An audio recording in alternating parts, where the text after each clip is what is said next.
these TED Talks, I've always wanted to ask this, is there actually anyone here named Ted? Can we have a show of hands? Is there one Ted, even one? Come on, get the hand up. I've been looking for this guy for years. Where's Ted?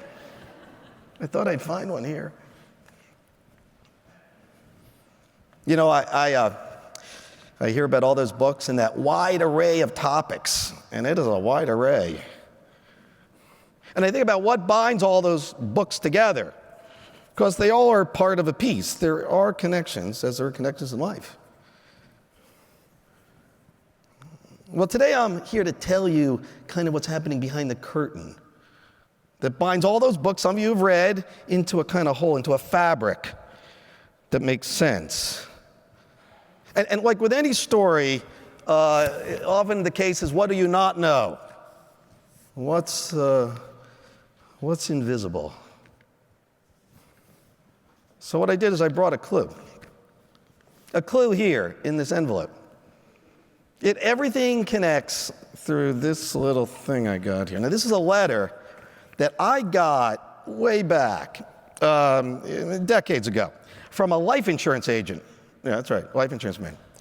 Now, life insurance is kind of an odd profession. Not many people do it anymore, not so much. But, you know, the idea of connecting the word life and insurance. Life, insurance. Or life and insurance. Do they fit together? What are you insuring? What does that mean? And how are you giving value to life? So this guy was a very kind of broadly thinking guy with lots of talents, ends up doing life insurance. And what he finds a little ways in is he's learning stuff sort of against his will, because as a life insurance guy, you've got to actually do a pretty hard job.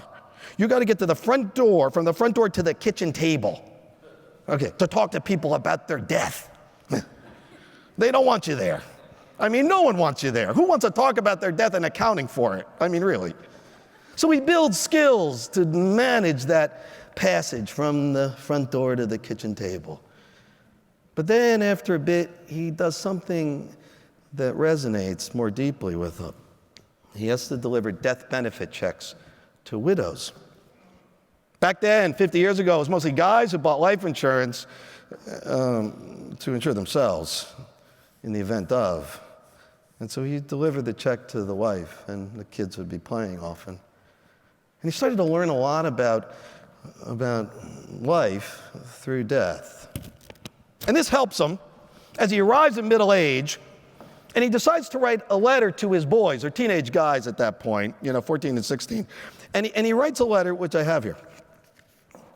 It's the actual letter. It's a little yellowed. It's 41 years old, after all.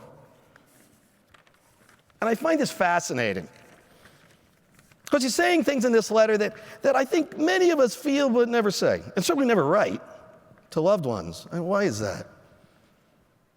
He talks about his life. He says, thinking back to my life, he says to his kids, growing up in my parents' home, the main thing, in addition to the happy memories, is the standard of values, which comes from them, from that place. If you have that, if you have gotten that from our home, we have done enough. You'll be good. He says he loves them. He says he's proud of them. He says when he looks upon them, he is bursting with joy beyond expression. But then he kind of brings it down a notch, kind of gets to it. And I'll read it here. He says, I'm going to ask something of you. Life is precious, and so is time. Don't waste it. Please, please, twice, do something with yours that is worthwhile and that you can really take pride in. Don't compromise there, and everything else will work out. And why is he writing this letter? 46 years old. Well, first sentence tells it all. I am writing this to you boys with the hope that you will not read it, but with the knowledge that you very well may. The illness I have is very serious, and the chances of my survival are slim. September 1973. I'm one of those boys. My mother gives us the letter as per his instructions in April of the next year after his death. My brother and I read it, separately together. And we cry, which is important when you're 14. It's not easy. You're a teenager. But we can do it in private. That word, worthwhile. Read that a bunch of times. That's a big word. That's a heavy word. Worth its while. Worth. What is worth? How do you define that? For however long the while lasts. His while ended quickly. Worthwhile. Something he says in the letter, before that last paragraph, it's sort of interesting. He says, and just remember, you boys don't owe me and your mother anything. You have given us more of it being a presence in our life than we ever possibly could give to you. My mother disagrees with that almost on every level, really. I work my fingers to the bone for both of you. You owe me big. She's from Brooklyn. She's about this tall. No surprise looking at me. They're both right. We do owe him big. But he tried to let us off the hook. So, letter pops up 8 years later. It's like a talisman. It's like a Rosetta Stone. It appears when most needed. So 8 years later, his younger son, me, is working in a political campaign. I'm a campaign manager, much too young. I'm way over my head. A Senate campaign in Connecticut. And my mother, through these ensuing years, says, your father wanted you to go to law school. I'm like, he never told me that. He told me. I'm not even a reporter, but I'm in my first sourcing dilemma. I got a single source story. Did he tell anyone else other than you? No, just me. So,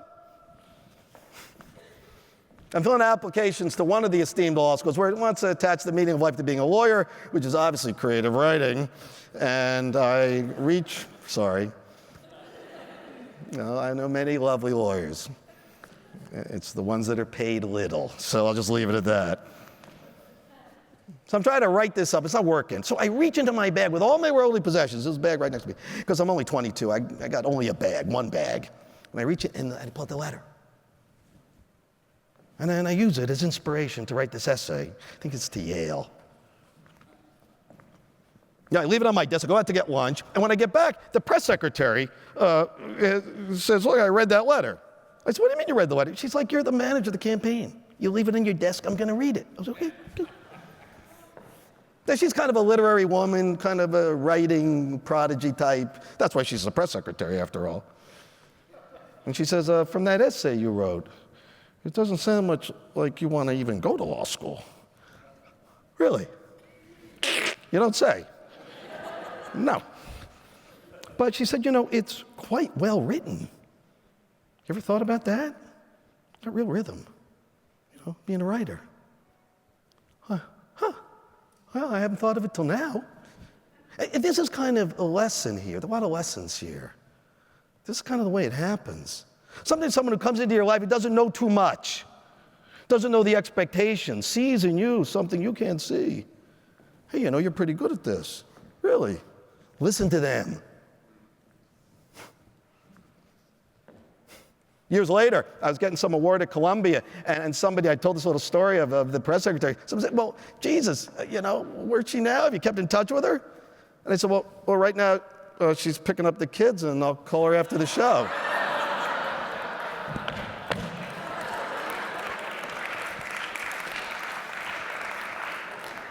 That would be the fair Cornelia. So now you've met another character in the drama. Jump ahead. I'm in my early 30s. The writing is working out. I got a dream job. I lived up here in Boston. I was in the Boston Bureau of the Wall Street Journal, and I'm moving to Washington to be the senior national affairs writer for the Wall Street Journal, a job you got to kill people to get. And I killed 7 men to get this job. Family men, good guys. I just had to kill them. And that's part of a half-in-jest thing. I was ferocious. Ends justify the means by any means necessary. That was where I was then. It's kind of an American way, sadly. We moved to Washington for the dream job. We're not there very long. And we see something's wrong. Something's not adding up. Our younger son, Owen, chatting away at 2.5. Where are my Ninja Turtles? Let's get ice cream. I love you. Is now vanishing on us.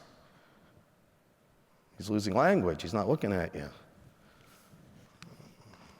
Something's wrong. After a while, we see a doctor and then see another doctor, and they say the word autism.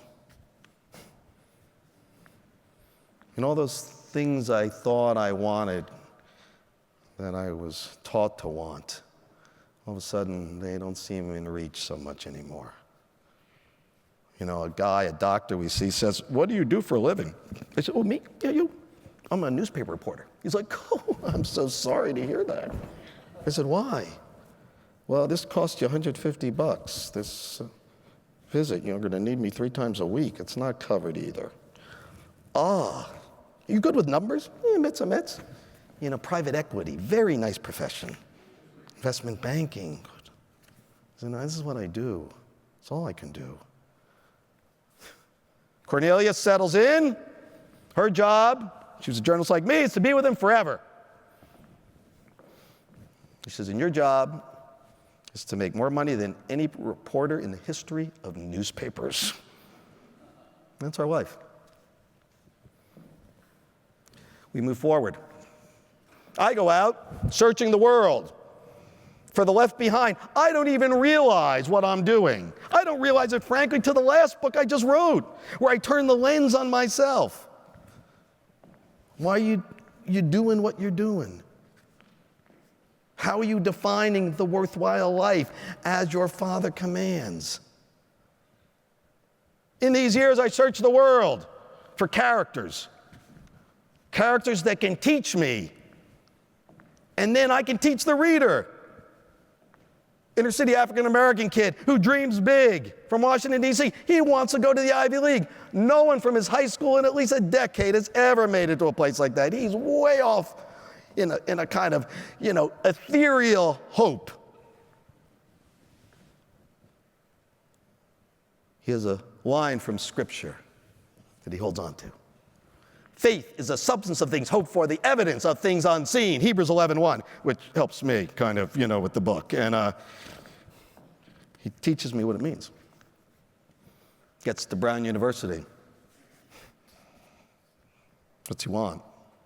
He wants to find a home. Wants to be at home in his skin in America. Not easy when you're African American. Wants to be judged on his merits.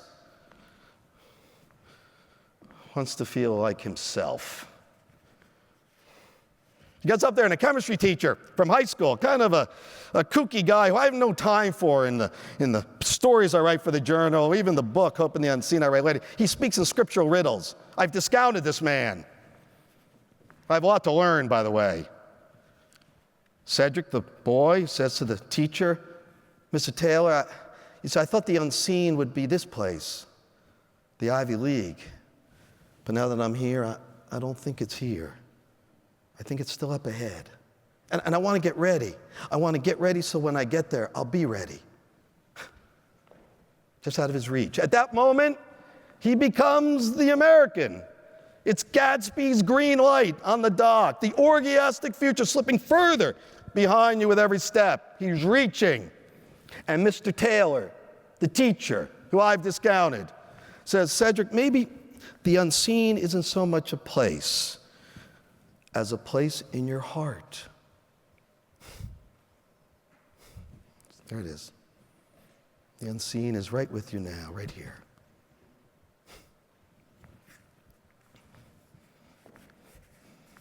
Financial crash happens. Got another guy standing on a ledge. He's a Lehman Brothers banker. Big guy. Bodybuilder. Up at the top of Lehman. Runs real estate. I know. Can you believe it? You know what he does, this guy, about 15 years before he starts getting bonus checks and goes, I didn't earn this money. This is crazy. He came up hard, D's, Dems, and don'ts. He had a different view of value. He says, I don't deserve this money. What's he do? He rents a van, he loads it with groceries, and he drives from New Jersey to the bowels of New York City, and he gives food to homeless people, and he does it again and again. Once, twice a month. The trucks get bigger. In the middle of the night, he's saying, here. And what do they say? Thank you for your kindness. Worthwhile. And then he's on the ledge. Just like everyone snickered a little bit. Real estate for Lehman. He's like, I can't believe it. I'm a friggin' punchline. The butt of a joke for the rest of my life. It's Lehman Monday. The thing's going down. And he's in his office up on the 12th floor. He's like, I can't live this way. Pride. And he opens the window and he looks down and he waits to make sure he doesn't hit anyone when he lands. And as he looks at the streets of New York, what's he think about?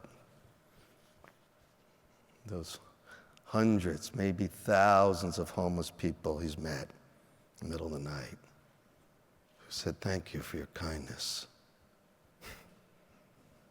He's like, oh, Jesus, what would all they think of me if I jumped out of a window over money? They'd say, Carmine, haven't we taught you anything? His best teachers. That's who they are. That's how you find the life of worth. Open yourself up. Find new teachers. Everyone teaches with story.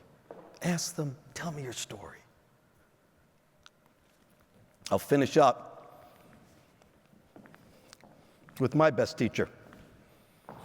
So my son, silent for years, well, he ends up watching over and over again, hundreds of times. The only thing he likes doing are the Disney animated movies. I swear to God. Hundreds of viewings. He memorizes them all, 50 of them, as sound alone. We figure it out. We're like, hey, if you throw him a line, he'll throw you back the next line. Maybe we can converse in Disney dialogue. He's 7 years old.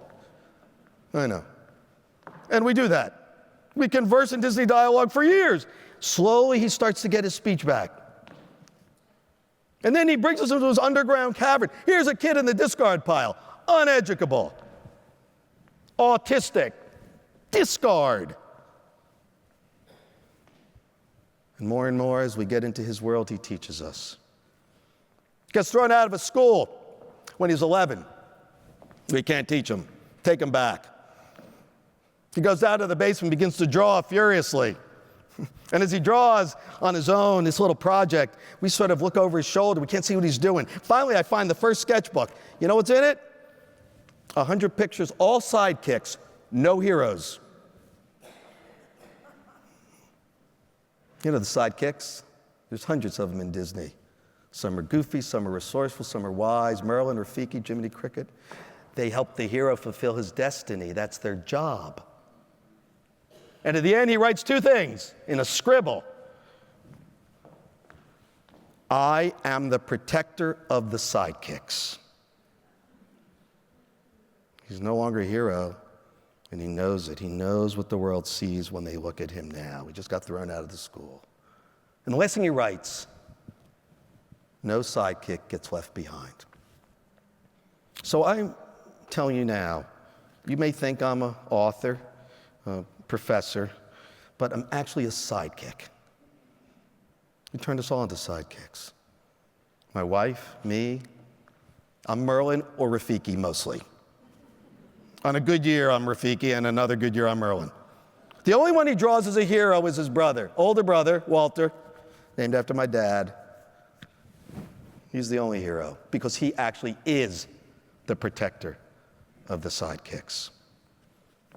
And so we finish up the story, a story about story, with Owen's story. He's 24 now. He's autistic. He'll be autistic for the rest of his life. But he's seeking, well, meaning, like the rest of us. And he writes a story, a powerful story, of a boy about 3 years old, around the time the autism hits him, who leaves home. He runs out in the night in a storm, can't get back, gets lost. He crosses a bridge that collapses behind him. He ends up in the forest of the lost sidekicks. I say, why are they lost? He said, their heroes have already fulfilled their destiny. They have no purpose. They take the boy in as one of their own, a sidekick he. That's where he lives. He does live there for years. What do? They realize there are villains in the forest, and they must face them without heroes. So they look, each of them, for the qualities of the hero within each other. Oh, this is powerful. I searched the world for stories of the left behind. The most left behind person I know lives in my house, and he becomes my teacher. So what does he teach us? Someone would say, we are all really sidekicks. You don't get redrawn in this life. We are at our best when we help others fulfill their destiny. What does that mean? On that day, we summon the qualities of the hero. But the minute we say, I'm the hero, we cut ourselves off from the source, the nourishment, the stuff that allowed us to rise. No, sidekick. Summon your inner hero.